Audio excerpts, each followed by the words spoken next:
Hey everyone, welcome back to the channel, Software Engineer K, and today we've got some really big stuff to go through. We've got the upcoming drop tomorrow with Superman.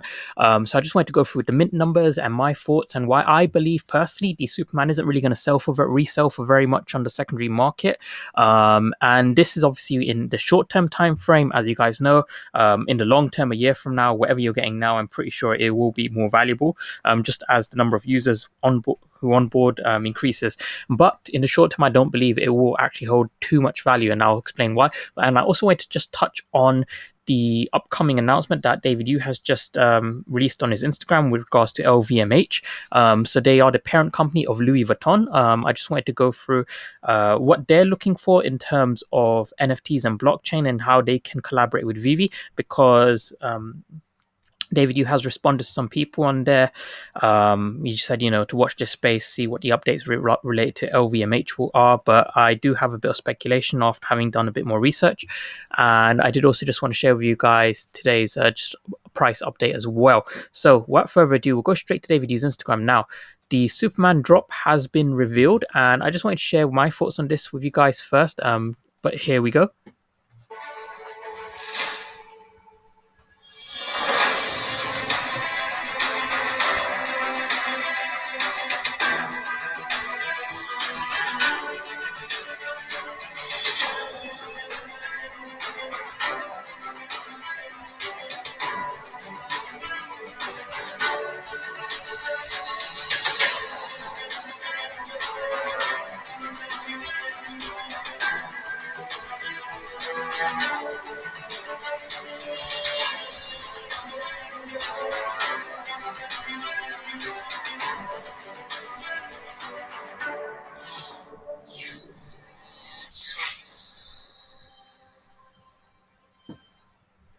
Okay, so there you go. Now, I believe that firstly, that is a very impressive model.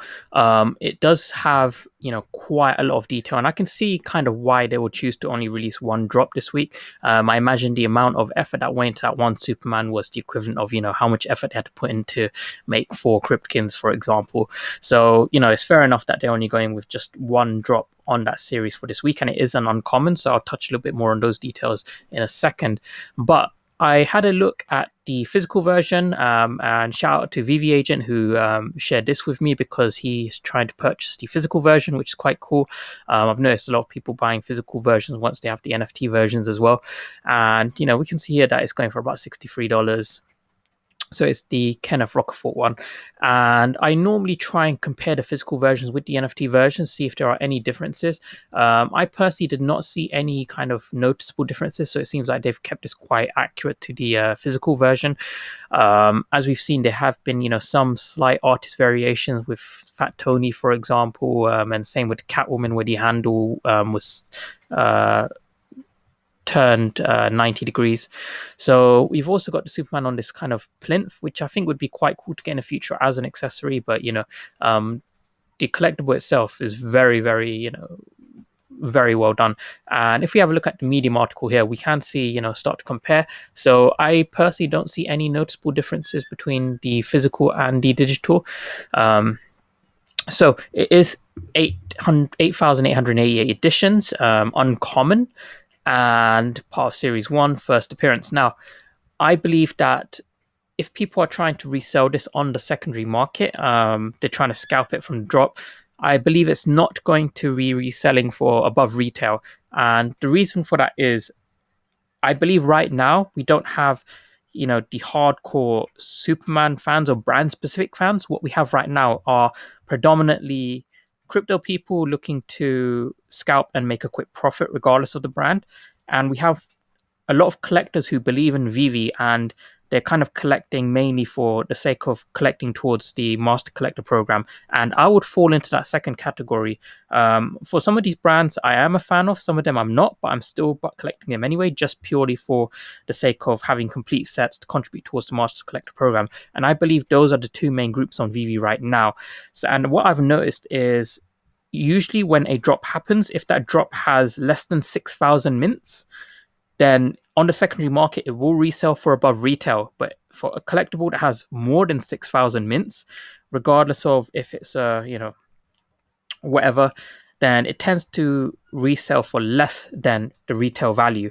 And that's just what I've noticed. So my prediction is, and I'm going to revisit this prediction tomorrow after the drop, but my prediction is on the secondary market, the Superman will be available for around about close to retail value. So for that reason, I am going to prioritize getting the Slimer first. I believe the Slimer is going to actually hold more, um, in a sense, more value just because it is a lower mint number as well. But I obviously will go for both. But my target is going to be the Slimer first, and then the Superman.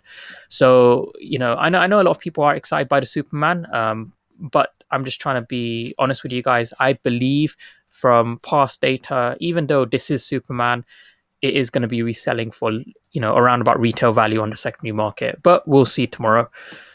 And I just wanted to just quickly touch on this. So I'm part of the Superman fan collectors group, and I am a collector myself of both physical and digital collectibles. And I've been part of this community for a little while. So I just shared this with you guys, and I just wanted to share with you guys because I know some of you guys do want to engage with these communities that are part of these IP brands as well.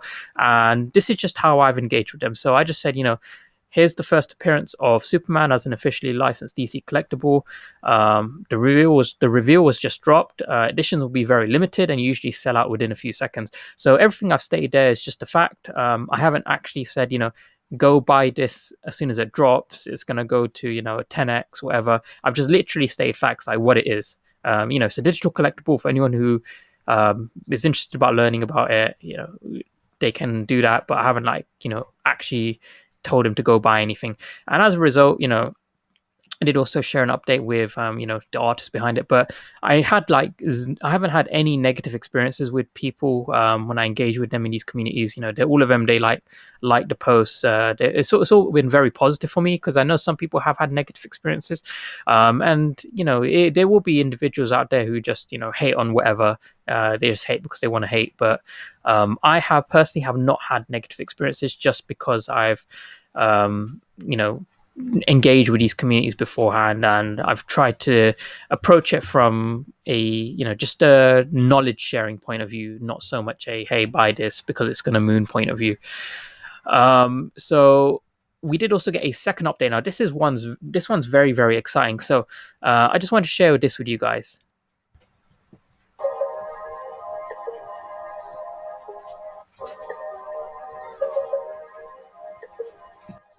Okay, so at first glance, it just looks like some funky colors on a screen. But if we just have a look at the caption, LVMH is the world's largest luxury good conglomerate and is best known for owning brands such as Givenchy. I think it's Givenchy. Givenchy. I haven't done French in over 20 years, so. But we know that LVMH, as it's a conglomerate, it is comprised of other brands as well, which I will touch on. But David, you did reply to some people. He said things like, yeah, please watch this space. So I think this is going to be really cool because I did a bit more research into LVMH. So LVMH isn't new to blockchain. They have been exploring blockchain for a little while. And, coincidentally, I did also used to work in luxury goods as well. I used to be kind of in the back office part of it. But as a result, I was able to see, the cost price of everything. I was able to see, retail price and the whole supply chain as well. And what was interesting is, I'm going to be honest with you guys, like the LV bags, all of this stuff, it actually does not cost very much to make at all. They go on about the craftsmanship, the quality of the materials. Even when you factor all of that in, their profit margins are absolutely insane. And it just goes down to the brand, how they brand it. And what's an interesting fact is I remember reading that when there is out of season stuff for these brands like Louis Vuitton, rather than reselling it at a discounted price, they actually burn it. So they literally destroy it. And the reason for that is if they were to resell it at discounted prices, that would reduce the kind of luxury aspect of the brand. And as a result, it would affect their future sales. So they would rather retain that luxury status and burn all of their stock that is out of season versus trying to just sell it at a discount, which is, just goes to show that these luxury brands, it literally their value comes from the brand. The IP is what holds the value, and that is what's going to be interesting moving forwards. Is anyone who has that IP, that brand in collaboration, that has huge value. So, in terms of luxury goods, because there is so many counterfeits and knockoffs out there, Louis Vuitton, they have looked at using blockchain to trace authenticity and their supply chain as well. So moving forward, I think as they've started to explore this, they have also started to talk about NFTs and NFT offerings with their luxury goods. So on the official Givenchy Instagram, we can see that they have posted the same graphic as well. And if you just click into this, so we can see here, Givenchy Beauty issues a unique NFT for Pride Month 2021. We partnered with Rewind Collective and a Marsing Gallery to create an NFT honoring the fight for LGBTQIA+ rights around the world. The digital artwork will be donated to magazines and sold in an exclusive online sale at VeVe Digital Collectibles to raise profits for the cause.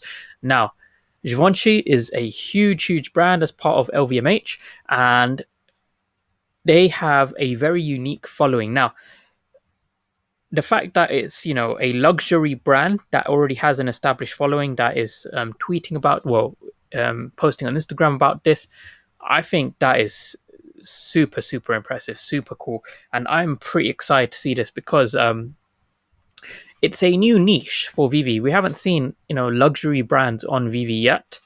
But again, a lot of this stuff VeVe won't reveal until it is happening, and it is happening now. So that's pretty good to see, and I'm pretty excited for this because I believe this is going to be a very unique drop, which will hold a lot of value for a very niche group of collectors. Because there are going to be people out there who definitely want something like this. Let's just have a look. I think it's the same post they have no free. Okay, that's strange. It looks like they've posted the same thing, but a few hours apart every time. Okay, that's pretty interesting. We've got people already commenting, about VeVe on here. So that's pretty exciting to see.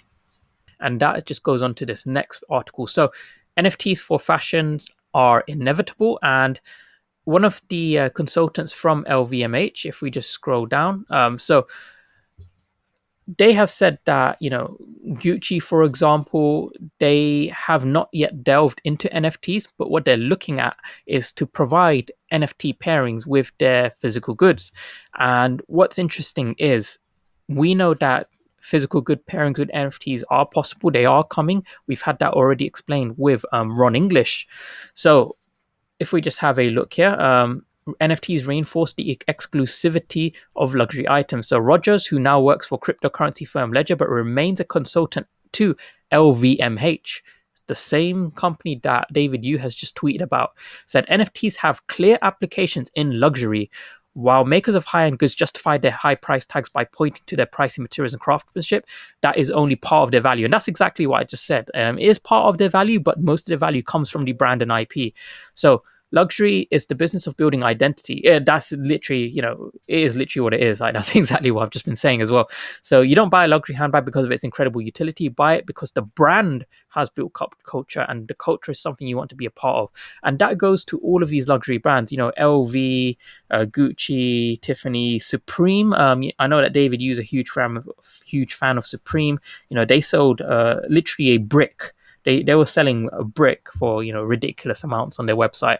So it's all about exclusivity here, and skeptics are pointing to NFTs as a bubble waiting to burst. And one reason more shoppers don't buy cheap counterfeits rather than genuine goods is because fakes are rarely the same quality. You can easily get an exact copy of a digital item. How much incentive is there to shell out for an NFT? So we know that NFTs have that authenticity factor. You can prove authenticity. It is all recorded on a blockchain, so you can't exactly fake it. And that's kind of like the problem with physical luxury goods. So I believe that what's going to happen is LVMH is looking for a partner to collab with in order to provide physical pairings for their physical goods.